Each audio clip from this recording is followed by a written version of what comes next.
Mr. Speaker, sir, the Honourable Prime Minister, Honourable Leader of Opposition, Honourable Ministers and Honourable Members of Parliament, Nisambulu Vinaka. I rise in Parliament today to share several ongoing initiatives that are essential disaster preparedness activities undertaken by the Ministry through the National Disaster Risk Management Office. I wish to begin by highlighting the real impacts of climate change, Mr. Speaker, sir, on our small island developing states. Recent 29th Conference of Parties, COP29, concluded last month, stressed that seeds are most at risk from the adverse impacts of climate change. And for our small island nation of Fiji, climate change is causing natural hazards to become more severe, happen more often, and affect more areas. Mr. Speaker, sir, by way of background, Fiji is located between two major tectonic plates, the Pacific Plate and the Indo-Australian Plate. Due to subduction zone movements of tectonic plates around Fiji, earthquake activity is occurring regularly. Earthquakes around the Pacific Ocean rim, including, for instance, South America and Japan, can also generate tsunami wave threats for Fiji. And as an island nation with numerous maritime islands, coastal communities, coastal roads, and structures, Fiji is extremely vulnerable to tsunamis as well. Mr. Speaker, sir, for the nation of Fiji, climate security remains one of our biggest threats. It has put pressure on our systems to respond with limited resources and capabilities. The International Organization for Migration explanation is climate security refers to the direct and indirect impacts of the climate crisis on peace and security, where climate change acts as a threat multiplier, exacerbating underlying vulnerabilities and compounding existing grievances. Mr. Speaker, sir, for Fiji, climate security or climate change remains the greatest single threat to livelihoods, security and well-being. The threat of climate security, which manifests through variations in weather patterns, are placing added stress on our government struggling to meet targets set out not only in the Sustainable Development Goals, but also our National Development Plan. The Fiji government has all along recognized the serious threat climate change poses to our country. Rising seas continues to erode shorelines and encroach on coastal communities. Between 1980 and 2016, annual economic damages caused by disasters in Fiji have been estimated at $35 million. Government of Fiji to 2016. You would recall that in 2016, following Winston, the overall economic value of destroyed assets reached $1.3 billion, nearly half of which came in damages in the aftermath of the disaster, as the national economy struggled to recover.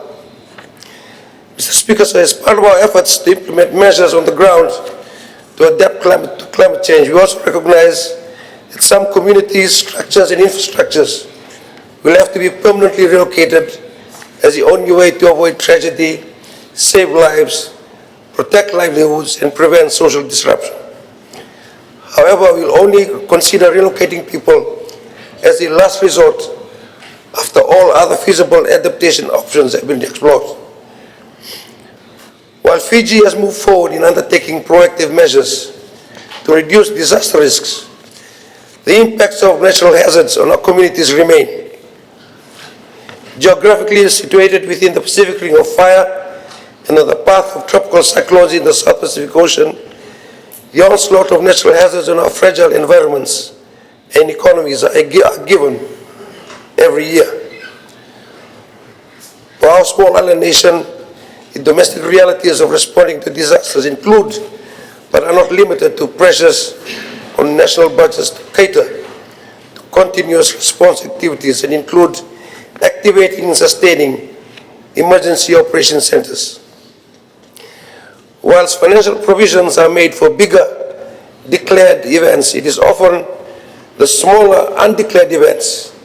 They often result in the reallocation of ministry and national budgets that undermine our national development plans.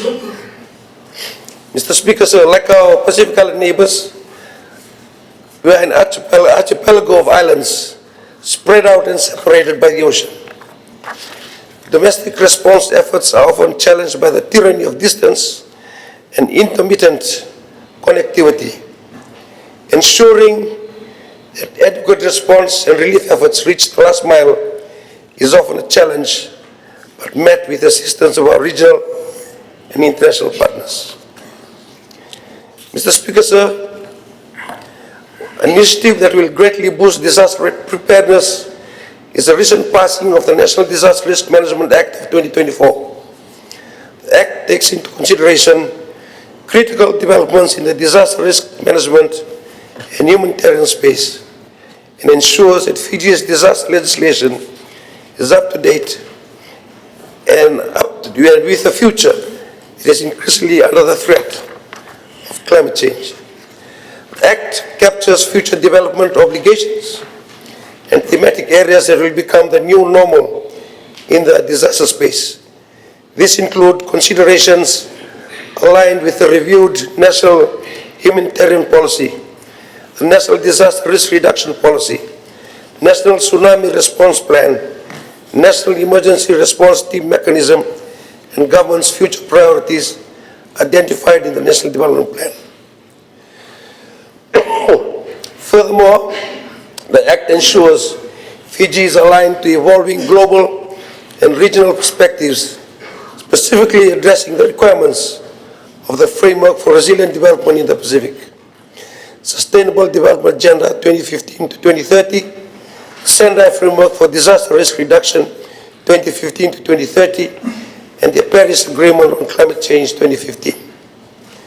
Mr. Speaker, sir, some of the provisions address the following: human-induced and technological disasters, whole of society and participatory approaches, inclusion and vulnerable groups approaches, cluster arrangements for effective response coordination, the implications of climate change, management of disaster-generated waste, engagement of the private sector in disaster management efforts, incorporation of regional and international agreements, and other pertinent matters, civil-military engagement, expedited clearance of aid consignments, mortuary facilities for disaster victims and mass casualties, gender equality and disability, authority levels during disasters, shifting the focus from managing disasters to managing risks, and whole of government approach. Mr. Speaker, so in line with the NDRM Act, the NDRMO continues to both lead and work together with its regional international partners through technical and funding assistance to develop and revise policies and procedures to accommodate a new normal in the disaster space. And some of these policy initiatives and reviews include the development of the community-based disaster risk management policy, the development of the disaster risk financing policy, the review of the National Humanitarian Plan, the development of the National Emergency Response Team Guidelines, ongoing the review of the National Emergency Operation Center, National Emergency Operations Center Standard Operating Procedure, and the review and digitizing of the initial damage assessment form. Disaster preparedness plays a critical role in the work of the NDRMO due to the country's vulnerability to various natural hazards such as cyclones, floods, and earthquakes. We recognize that being well prepared for disasters is essential to saving lives. Mr. Speaker, so at this juncture, I would like to acknowledge the New Zealand government for its investment of $3.2 million towards providing support to improve disaster preparedness and response. The funding and support comprise a suite of interventions designed to increase the capacity of the NDRMO to manage disaster awareness and response in Fiji. It involves technical assistance to the NDRMO, upgrade of early warning and flood protection systems, constructions of warehouses, upgrade of divisional emergency operation centers, and development of information management system and preparedness and capacity building through a peer-to-peer exchange program with the National Emergency Management Authority of New Zealand, of which I was fortunate to be part of. Mr. Speaker, sir, through its strong partnership with the Government of Japan, the government is committed to the extension of the tsunami sirens, and we have recently concluded the site survey of all 42 emergency operation centers across Fiji, which includes district, divisional, and national emergency operation centers. I stand ready to answer any other further questions, Mr. Speaker, sir. Thank you, Minister Honorable Ditoka, for your statement.